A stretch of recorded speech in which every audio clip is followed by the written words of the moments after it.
ఈ బంధాన్ని మనం ఎప్పటికీ వదులుకోం. మనల్ని ఎవ్వరూ విడదీయరు కూడా. మనం ఒకే అమ్మ కడుపులో పుట్టాం, ఒకే నాన్న భుజాల మీద పెరిగాం. తినే తిండి, కట్టుకున్న బట్టలు, చదువుకున్న పుస్తకాలు, చెప్పుకున్న కబుర్లు, ఆఖరికి కప్పుకున్న దుప్పటి అన్నీ కలిసి పంచుకున్నాం. నాకు మరో అక్క లేదు, నీకు ఇంకో చెల్లి లేదు. మనిద్దరికి అన్న తమ్ముళ్ళు లేరు. నాకు నువ్వు, నీకు నేను. మనిద్దరి శరీరాలు మాత్రమే వేరు, ఆత్మ ఒక్కటే. ఈ విషయం నీకు తెలుసు, కానీ ఈ చిట్టి చెల్లెల మీద అలిగి బొంగుమూతి పెట్టుకున్నావు. చిన్నప్పుడు అమ్మ చెప్పే ఒక విషయం గుర్తుందా నీకు? నేను అలిగి అన్నం మానేస్తే, అన్నం మీద అలిగితే అక్క మీద అలిగినట్టే అని అమ్మ అనేది. నేను వెంటనే అన్నం తినేసేదాన్ని. నువ్వంటే అంత ఇష్టం అక్క.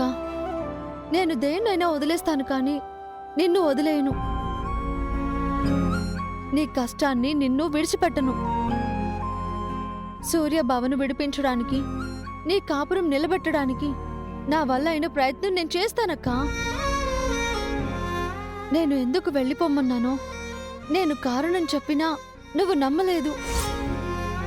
నా మాటలు అబద్ధాలని నా భర్తే చెప్పినప్పుడు నువ్వు మాత్రం ఎలా నమ్ముతావు? కొన్ని నిజాలు తెలియాలంటే కొద్ది కాలం ఆగాలని నాకు కూడా అర్థమైంది. ఈ ఇంట్లో నువ్వున్నంత కాలం నేను నీకు విరోధిలా అనిపించినా నువ్వు మాత్రం నా అక్కవే. అమ్మ తర్వాత అమ్మవి. నీ బాగోగులు చూసుకునే బాధ్యత నాది. తలనొప్పిగా ఉండుంటుంది, కాఫీ తాగక్కా. నేను అన్నం మీద అలిగితే అక్క మీద అలిగినట్టు అని అమ్మ చెప్పేది. ఇప్పుడు నువ్వు కాఫీ మీద అలిగావు. అమ్మ ఉండుంటే నా మీద అలిగినట్టు అని నీకు చెప్పేది. ఇక్కడ అమ్మ లేదు కదా, ఇంకెవరు చెప్తారు?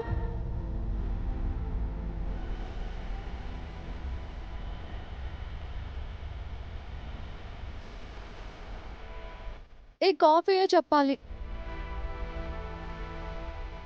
అక్కకు నువ్వైనా చెప్పు కాఫీ.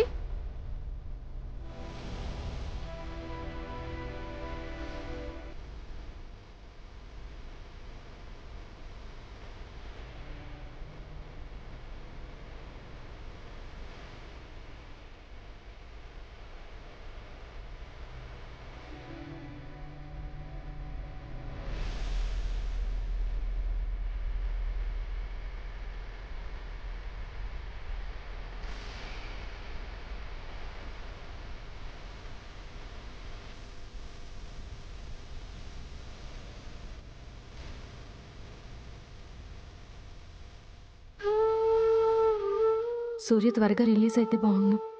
తనతో చెప్పకుండా వచ్చేసాను. జలజక్క, బాలాజీ బావ సూర్యకి చెప్పారో లేదో.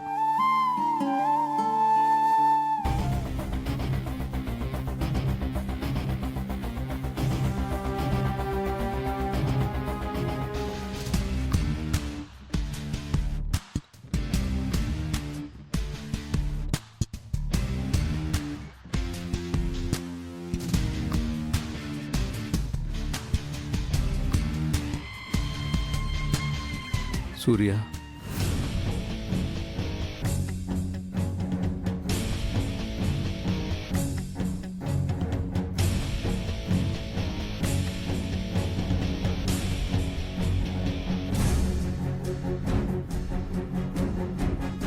ఎలా ఉన్నావురా? మధు ఎలా ఉందన్నయ్య? పాపం నా గురించి బాధపడుతూ ఉంటుంది కదా. ఏంటన్నయ్య సైలెంట్గా ఉన్నావు? మధు గురించి చెప్పు. ఇంట్లో లేని మనిషి గురించి చెప్పాలంటే మీ అన్నయ్య ఏం చెప్తాడు సూర్య?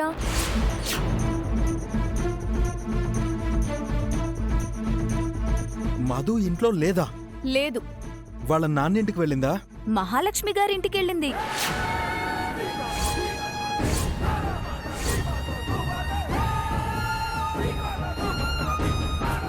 వదిన చెప్పేది నిజమా అన్నయ్య? అవునరా, అప్పుడు నేను ఇంట్లో లేను. మహాలక్ష్మి గారు వచ్చి మధుని తీసుకెళ్ళిపోయిందంట. మధుని ఆవిడెలా తీసుకెళ్తుందన్నయ్య? మన ఇంట్లో మధుకి ఇబ్బందిగా ఉందని వాళ్ళ ఇంటికి తీసుకెళ్ళిందంట. మధు రానని చెప్పలేదా? ఎందుకు చెప్తుంది? మహాలక్ష్మి గారికి ఫోన్ చేసి మన ఇంటికి పిలిచిందే మధు. హ, నేనిక్కడ ఉండలేను, నన్ను తీసుకెళ్ళిపోండి అని మధు ఏడ్చింది. ఆవిడ తీసుకెళ్ళిపోయింది. ఆ, మధు ఎందుకలా చేసింది? అలా చెయ్యకపోతే ఆశ్చర్యపడాలి కానీ చేస్తే షాక్ ఎందుకు? నేను మొదట్నుంచి చెప్తూనే ఉన్నాను, మీ అన్నదమ్ములు నా మాటలు పట్టించుకోలేదు. నిన్ను పెళ్లి చేసుకున్నప్పటి నుంచి నీ పెళ్ళం ఇబ్బంది పడుతూనే ఉంది. రామ్ని కాదని నిన్నెందుకు ప్రేమించి పెళ్లి చేసుకున్నానా అన్న ఫీలింగ్ మధు మనసులో ఎప్పుడూ ఉంది.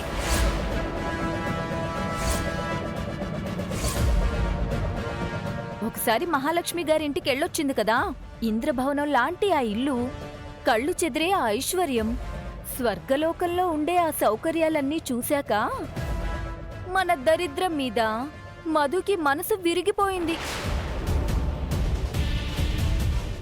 దానికి తోడు ఇన్నాళ్ళు నీకు ఉద్యోగం లేదు, అన్నిటికీ మీ అన్నయ్య మీద ఆధారపడ్డావు. మధుని మా దగ్గర చేతులు చాచేలా చేశావు. అందుకు నువ్వంటే తనకి కోపం వచ్చింది. నువ్వు అరెస్ట్ అవడం మధుకి కలిసొచ్చింది.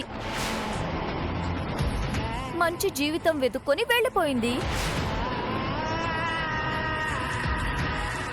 మీరు చెప్పేది నిజమా వదినా? పరిస్థితి చూస్తుంటే నాకు నమ్మాలనిపిస్తుందిరా. మధు కావాలనే నిన్ను వదిలేసి వెళ్ళిపోయిందనిపిస్తుంది. అయినా నాతో చెప్పకుండా ఎలా వెళ్తుంది?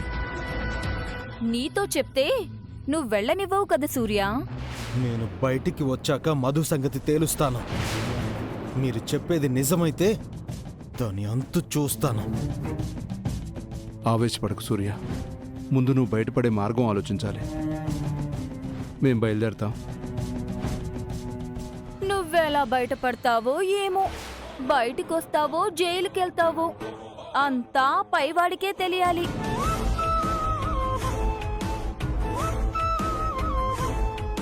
జాగ్రత్త.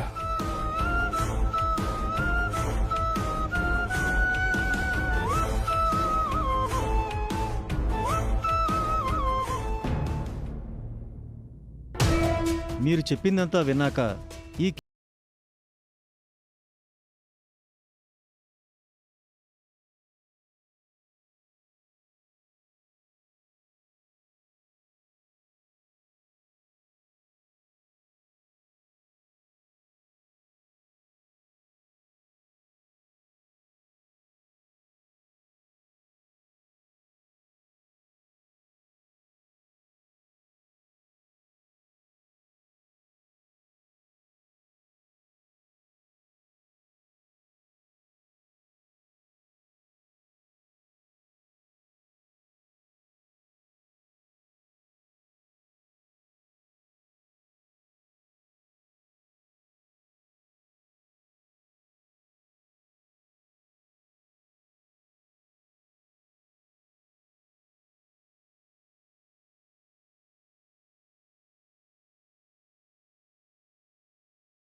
ఈ లాయర్ గారి వల్ల అవదేమోనండి.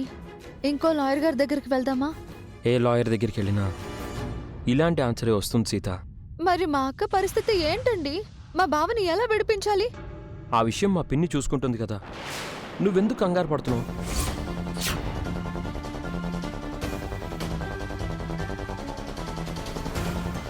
ఇదిగో మళ్ళీ చెప్తున్నాను, నాతో గొడవ పడకు. మా పిన్నితో సంబంధం లేకుండా నా ప్రయత్నం నేను చేస్తున్నాను. మంచి లాయర్ని చూడండి అని నువ్వు నన్ను అడిగావు. నేను నీతో రాకపోతే మా పిన్ని చెప్పిందని, నేను రాలేదని నువ్వు అపార్థం చేసుకుంటావని వచ్చాను. మీ పిన్ని గారితో చెప్పకుండా నాతో వచ్చినందుకు థ్యాంక్స్. ఇలా ఎన్ని ప్రయత్నాలను చేస్తాం సీత? ఏ మీ పిన్నికి తెలిస్తే ఫీల్ అవుతుందా? కాదు, ఆల్రెడీ పిన్ని ట్రై చేస్తుంది కదా, మళ్ళీ నువ్వు నేను ఎందుకు ట్రై చేయడం? Time waste. కావాలంటే నాతో మీరు రావడం మానేయండి. నేను మాత్రం ప్రయత్నించడం మానను. నేను ఎంత చెప్పినా నువ్వు వినవు కదా. మా అక్క కన్నీళ్లు తుడవడానికి నేను ఏమైనా చేస్తాను. సరే సీత, కారెక్కు వెళ్దాం.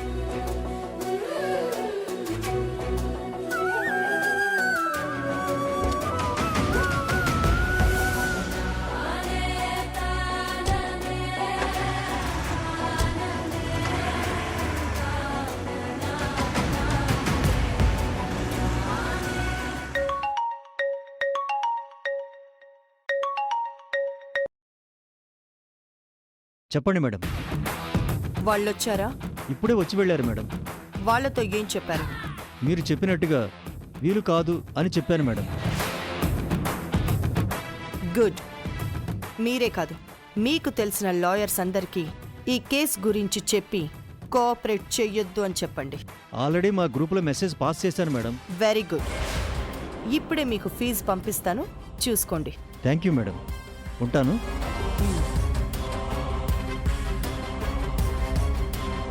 నా లైఫ్లో ఫస్ట్ టైం కేసు వాదించకుండా ఉండడానికి ఫీజు తీసుకుంటున్నాను.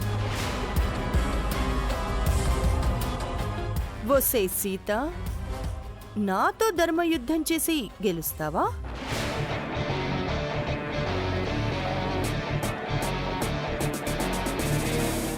నా గురించి ఏమనుకుంటున్నావే? నా ముందు నీ వయసు ఎంత, అనుభవం ఎంత? నాతోనే ఛాలెంజ్ చేస్తావా? నేనేంటో నీకు చూపిస్తాను. అడుగడుగునా నీకు అడ్డు తగులుతూ నిన్ను ఓడిపోయేలా చేస్తాను. నిన్ను ఇంట్లో ఉంచి తరిమి కొట్టి మధుమితని నా కోడల్ని చేసుకుంటాను.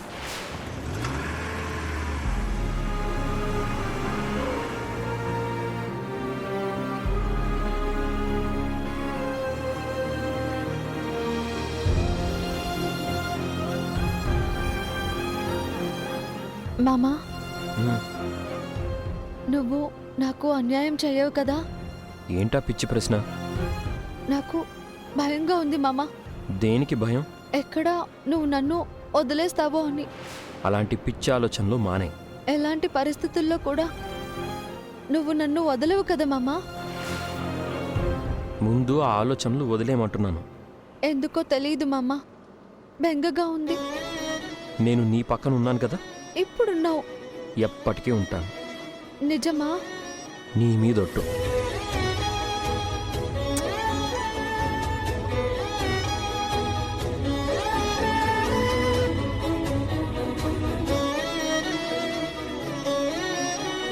నా మంచి మామ.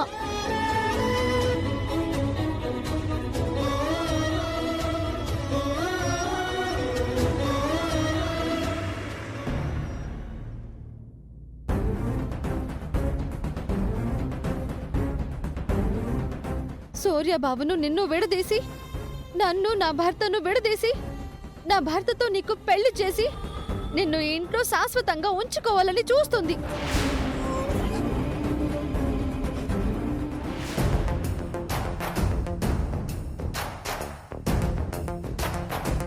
పర్వాలేదు మధు, కూర్చో. మన ఇంట్లో మనకి ఫార్మాలిటీస్ ఏంటి మధు? ఇక్కడ నీకంతా కంఫర్ట్గానే ఉంది కదా? అర్చన, ప్రీతి, వాటిని మధుకివ్వండి.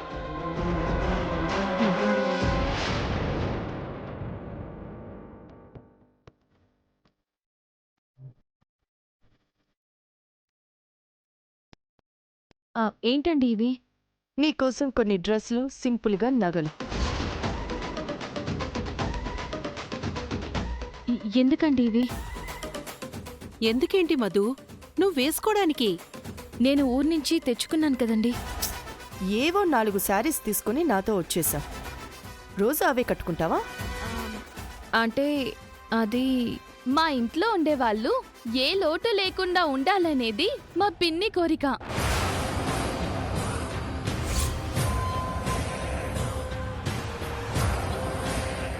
ఇప్పుడు నువ్వు మహా మనిషివి, మహాకి తగ్గట్టుగానే ఉండాలి మధు. నాకు తగ్గట్టుగా నువ్వు నాతో సరిసమానంగా ఉండాలి. దొంగ మొహాలు మా అక్కని బాగానే కాకాపడుతున్నారు. కష్టంలో ఉన్న నన్ను మీ ఇంటికి తీసుకొచ్చారు. నాకు షెల్టర్ ఇచ్చి ఫుడ్ పెడుతున్నారు. అది చాలు. అదేంటి మధు అలా మాట్లాడుతున్నావు? నువ్వేమైనా పరాయి మనిషివా?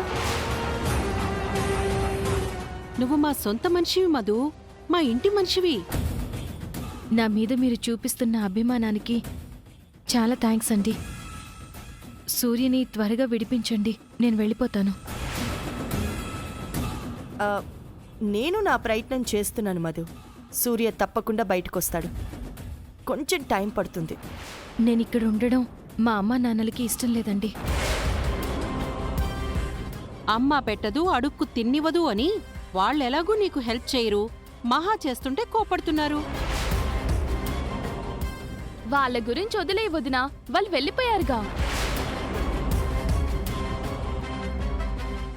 అంటే నేనిక్కడ ఉండడం మా సీతకు కూడా నచ్చలేదు. సీతకు నాకు చిన్న క్లాష్ నడుస్తోంది మధు. అందుకే నేను ఏ పని చేసినా సీతకి ఇష్టం ఉండదు. నిన్ను నేను తీసుకొచ్చాను కాబట్టి నువ్విక్కడ ఉండటం సీతకి నచ్చలేదు. అదంతే మధు, మహా ఎడ్డవంటే సీత తెడ్డవంటుంది. అదే నిన్ను సీత తీసుకొచ్చుంటే నీతో హ్యాపీగా ఉండేది.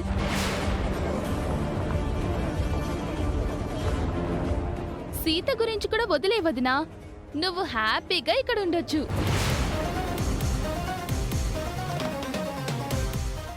నేనిక్కడ ఉండడం గురించి సీత భయం వేరు. ఒకప్పుడు రామ్ గారు నన్ను ఇష్టపడిన మాట నిజం. ఇప్పుడు రామ్ గారు సీతతో సంతోషంగా ఉన్నప్పుడు నేనిక్కడ ఉండడం కరెక్ట్ కాదు. అనవసరమైన అపార్థాలు వస్తాయి. థ్యాంక్స్ అక్క, నా మనసు అర్థం చేసుకున్నావు. అదా నీ అభ్యంతరం? సందర్భం వచ్చింది కాబట్టి నీకు అసలు విషయం చెప్తున్నాను. రామ్ మనసులో సీత లేనే లేదు.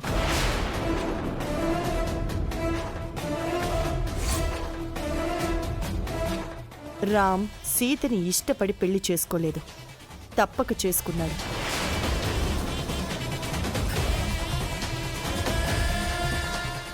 వాళ్ళు పేరుకి భార్యాభర్తలే కానీ నిజమైన భార్యాభర్తలుగా కాపురం చేయడం లేదు. గదిలో వాళ్ళ పక్కలు కూడా వేరువేరు.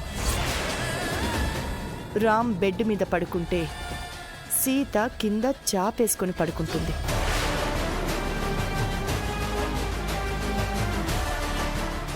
అంటే వాళ్ళకి ఫస్ట్ నైట్ కూడా అవ్వలేదా? మనసులో ఇష్టం ఉంటేనే కదా మొదటి రాత్రి చేసుకునేది. ఒక్కసారి మనసు పడ్డ అమ్మాయిని ఎవ్వరూ అంత త్వరగా మర్చిపోలేరు మధు. మా రామ్ పరిస్థితి కూడా అలాగే ఉందేమో. మా రామన్నయ్య మనసులో ఇప్పటికీ నువ్వే ఉన్నావేమో వదినా. నిన్నే ఇష్టపడుతున్నాడేమో, అందుకే సీతకి దూరంగా ఉంటున్నాడేమో.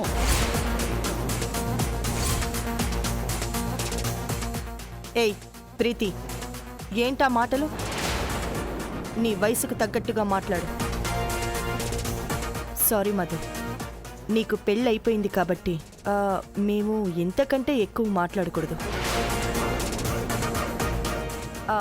బట్టలు నగలు నీకు నచ్చినప్పుడు వేసుకో, సరేనా?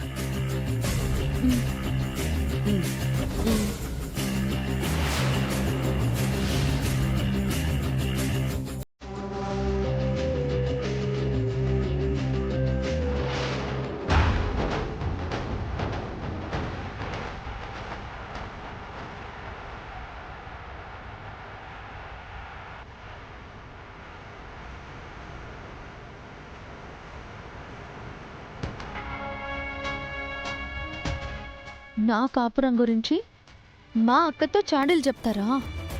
మీ సంగతి చెప్తాను.